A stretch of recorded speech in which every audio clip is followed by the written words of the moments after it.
So how do you assess the market trend? Well, way back before 1929, how is it that Mark Twain was so smart that in this Pudd'nhead Wilson's calendar in 1894, he said October, this is one of the peculiarly dangerous months to speculate in stocks in. How could he know October would be so bad? Give the rest of the quote, David.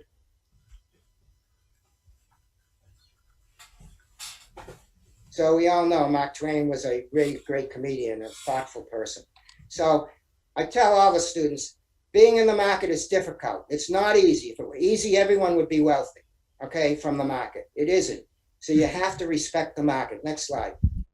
So how do I determine the market trend? These are the things I look at. I look at stage analysis of the primary indexes, the Dow, the S&P 500, the NASDAQ 100. I look at Guppy charts. By the way, I didn't mention his book, but in the original list of books is a book by Darryl Guppy, who is the technical analyst in Australia. And he came up with a set of multiple moving average charts that I use. I'm going to show you. So I call them Guppy charts. Then you have the GMI and the Worden, that's TC2000 Worden T2108. That's available on their site and on my blog. You have the general market index that I look at. And then from IBD, you get the market pulse, and you get some contextual indicators that I like, which is the investor sentiment survey and the put-call ratio. All of these things are important to me to looking at the market trend, and I'm going to go through a number of them. Go ahead, David. So I wanted to show you this. This is a weekly chart of the Dow, all right? You see with the arrow, this is when Nicholas Darvas made his fortune. Furthermore, if I were with you now, I would say, what stage is this? And you should all know from what we said, that is a perfect stage 2 uptrend. That's when Darvas could make his fortune trading growth stocks. Okay, next. So I just used stage analysis to get me out of the market. When I see, look at 99, look at all the year in 99. You're in a stage 2. And then all of a sudden you get a warning sign. You find that the index is closing below the 30-week average. All right? And then go back, David. You get the 30-week curving down. When that happened, that's when I got out of the market. Okay? And so you can see the Qs were at 79, around 79.80 that time. Look what happened after that.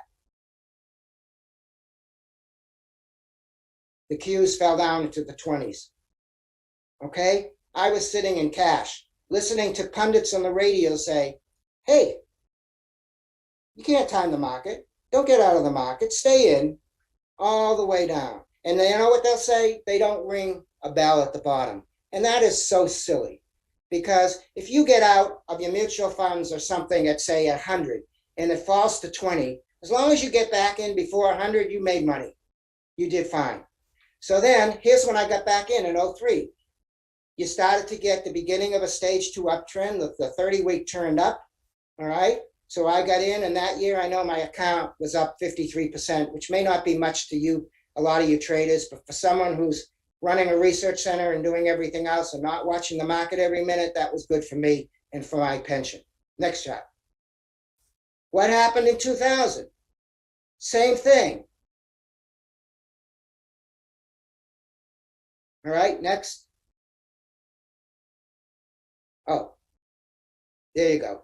Now, look at in 2007. You're in a stage 2 uptrend for part of 2006, most of 2007. Then you close below the 30 week.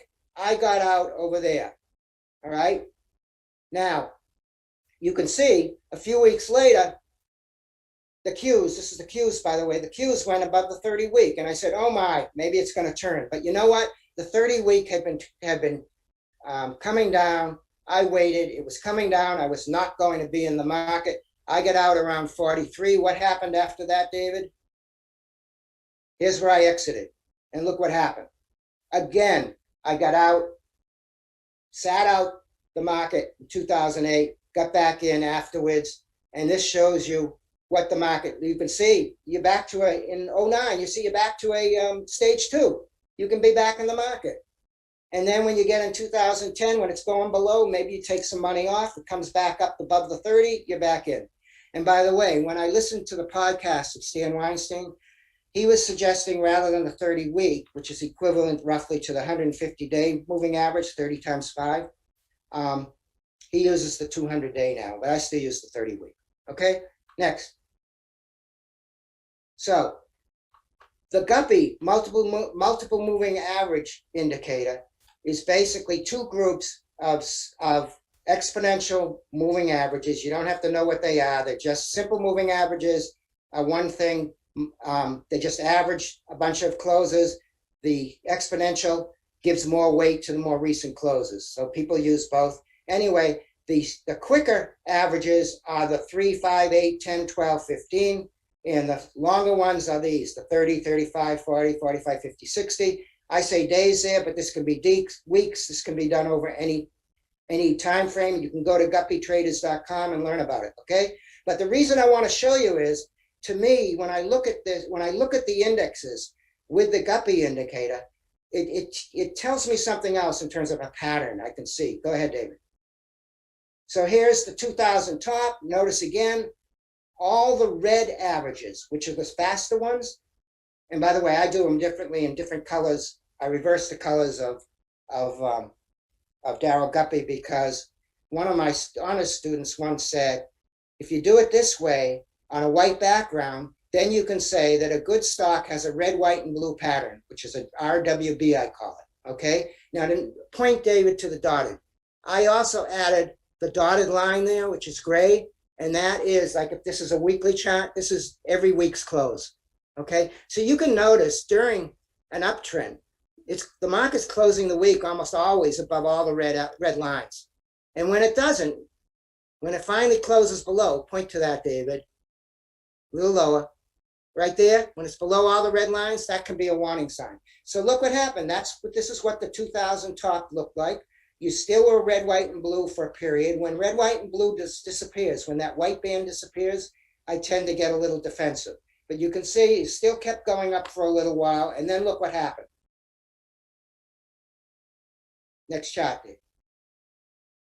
Now you have what I consider a solid downtrend, blue, white, red. This is the 2000, right through 2002. So this is another way of looking at the market, stocks, and ETFs that can give you a really good idea of what the trend is. So there you can see the bottom for QQQ. Go ahead, in 2002.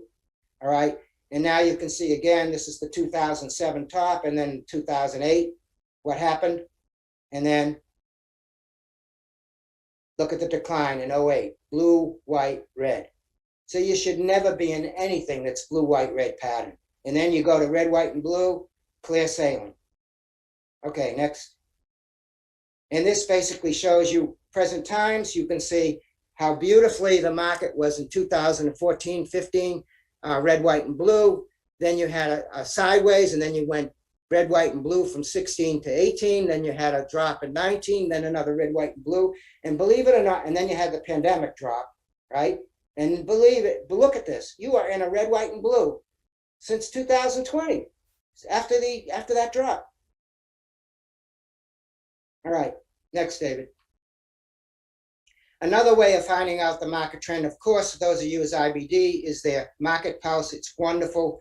They count distribution days. They tell you whether you're in a confirmed uptrend. I really never made any money in the market until first I read Davis, but it was getting IBD, I think in the 80s.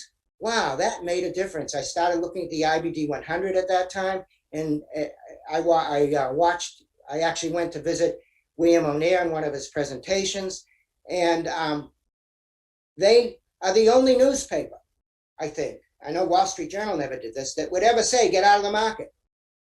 So I love investors.com. They're wonderful. Next, and MarketSmith. So I then created my own measure of the market trend called the GMI, or General Market Index. Ignore the bottom stuff. It's 6 indicators that I followed over the years, and I said, I'll put them all together and count them and just track it. And so one of them is wishing well 10-day successful new high. How many stocks that hit a new high 10 days ago are higher today than they were 10 days ago? It's just telling me that stocks that are hitting new highs are doing well. And also because I buy stocks at new highs, I want there to be at least 100 new highs each day. I also look at the daily QQQ chart, the daily SPY chart. I have some objective ways of deciding whether or not those are in uptrends. I also look at the Wishing Wealth Weekly. The QQQ index is whether the Qs are in a stage 2. And then I thought you'd be interested in this because a lot of you use investors.com. IBD used to have in the newspaper this IBD mutual fund index, which was average of about, I don't know if it's 20 or 40 mutual funds, but growth mutual funds. And they used to show in the newspaper the 50-day average. And I noticed that when I was doing well in the market, this average was above its 50-day average. In other words, the growth mutual funds are doing well, and vice versa. When they can't do well, I'm not going to do well trading their types of stocks. So you can go to investors.com and go to the chart part, and when it pull up a chart, ask for, David, do you have investors.com up? Yep. You want to show it? So you go to investors.com, you go to charts. It's the new thing. I don't know how to go charts here. I think research. Go to research up top. All right, go to charts. All right. Come on, there we go. Type in 0MUTI. That is the mutual growth IBD mutual fund index, and you see the red line, that's the 50-day. So you notice that for a while it was below the 50 days, so it was negative on my GMI, but it has been positive for a few days now. So the funds are doing well. Okay, let's go back to the slides, David. So what I do is I post this on my blog every weekend, and I post the number, the GMI, on every blog post, which is basically every day after the market closes. Next slide.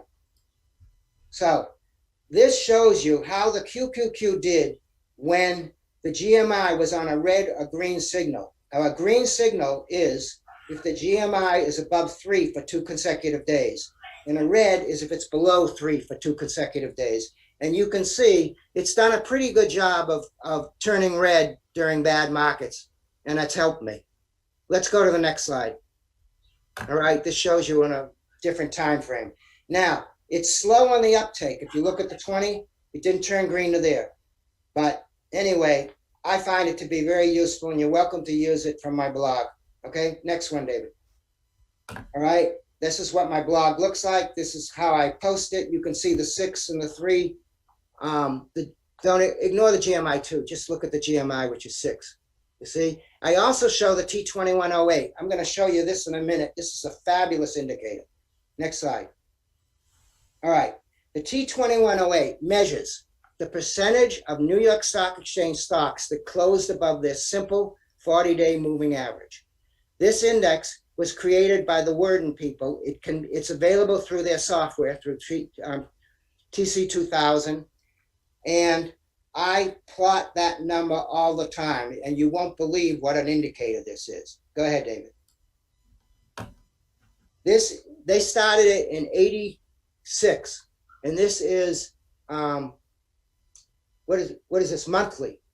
And what I drew in a line, you see that green line? Every bottom of the market of a big decline ends when this indicator is below 10% into single digits. In '87, it hit less than 1%. In November 2008, it hit 1.2%. In January, looks like 2016, it hit 4%. And in March 2020, it hit 1.4%. All right. Now, I call it the pendulum of the market. And this is what I tell my students. I said, whenever the T2108 goes into single digits, back up the truck and buy some index fund like the SPY. Don't buy a stock because you might buy the stock that won't come back. buy the market because the market will come back. This works. What doesn't work is I'm always scared to do it. And every time I say I'm going to do it next time. So think about it. What causes the market to go down so much that these numbers are low? What happens is someone's scared, someone's terrified. In 2008, it was the housing thing. In 2020, it was the pandemic. In 2000, it was the internet collapse. So the point is, you got to almost be like a machine on this, that you don't listen to the news, you don't listen to your emotions. If you ever get to a point when you're below this green line, when you're in single digits, buy a little SPY. I would recommend, well, I'm not going to make recommendations. I think it's worthwhile to buy a little SPY and then only buy more if it's rising. But don't start selling then. Please don't start selling then. Hopefully you're out long before then. Next slide, David. This is on a weekly chart, just showing the same thing. I post this number every time I do a blog post.